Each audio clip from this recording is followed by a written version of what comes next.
Words have meaning, and there is an incredible power that exists within the language that we use. And by adjusting our vocabulary, it enables us to speak ourselves forward.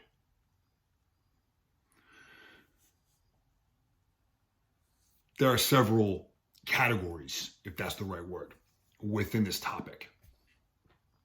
One of those being when we speak in absolutes.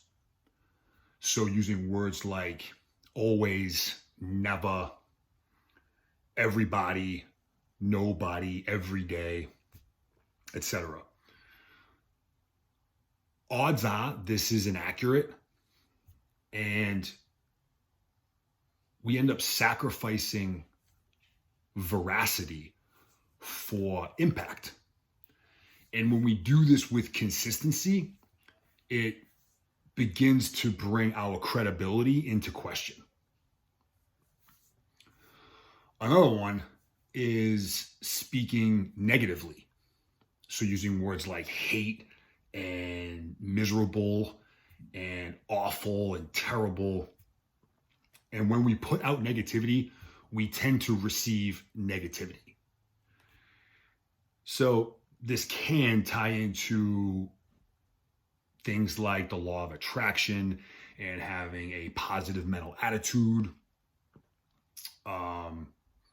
perception, the glass is half full philosophy. There's a lot there. The last one, and the one that I want to touch on here real quick, is using inaccurate, excuse-ridden expressions. So things like, I don't have time, or it is what it is, or no matter what I do, I can't insert whatever.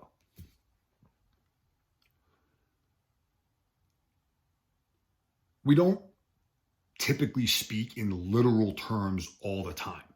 And we have expressions that have assumed meanings.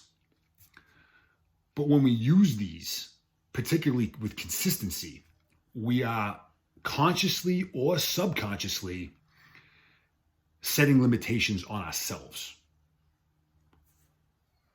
And what I'm suggesting is we adjust our language to take ownership of what it is we're talking about. I don't have time. For one, it's inaccurate. We're all given the same 24 hours in a day, and we choose how we want to use them. So rather than saying that, we say something like, I didn't prioritize it. I didn't prioritize it. We're taking ownership of that. It is what it is. One of the more annoying expressions we have. There are times when that's accurate to use. The sun rises in the east. It is what it is. Okay, I mean, that's a scientific certainty, so it would apply there. I would still recommend getting rid of this expression completely. What we're talking about here is in terms of using it for ourselves. So rather than that, we say something like, this is my current situation. This is my ownership, current situation, meaning that this is where I'm at right now, but that's not necessarily where I'm going to be tomorrow, or in a week, or in a year. Ownership, accuracy. Last one. No matter what I do, I can't. And let's just use lose weight.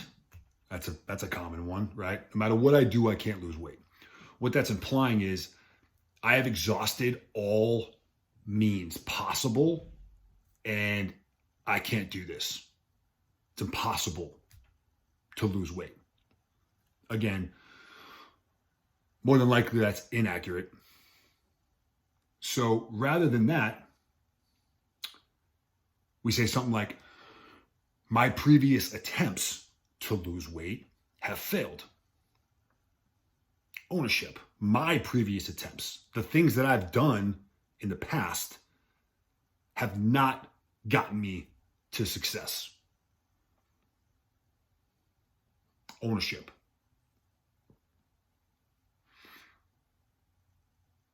Anyone that's ever read a legally binding contract, if you were to purchase a home, if you were to write a will or a power of attorney or any kind of business deal, the language used in those contracts is very precise.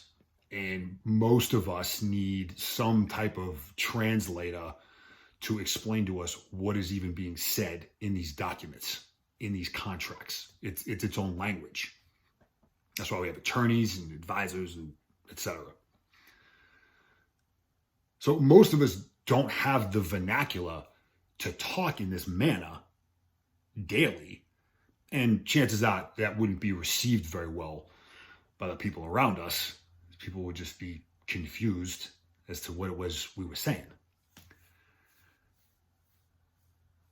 But perhaps we can move just a little bit closer towards that with consistency. All right, let's just tighten it up a little bit. Accuracy and ownership within our language. That's what we're striving for.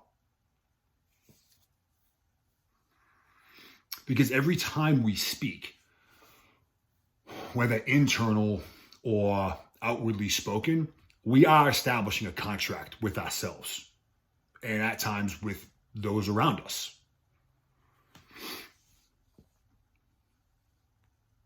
When we gain command of our language, we gain command of our mind. The deadliest, most capable tool within the human body. Train the mind and the body will follow. Or, as Muhammad Ali says, if my mind can conceive it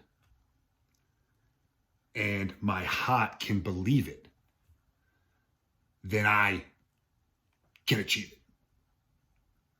Get after it.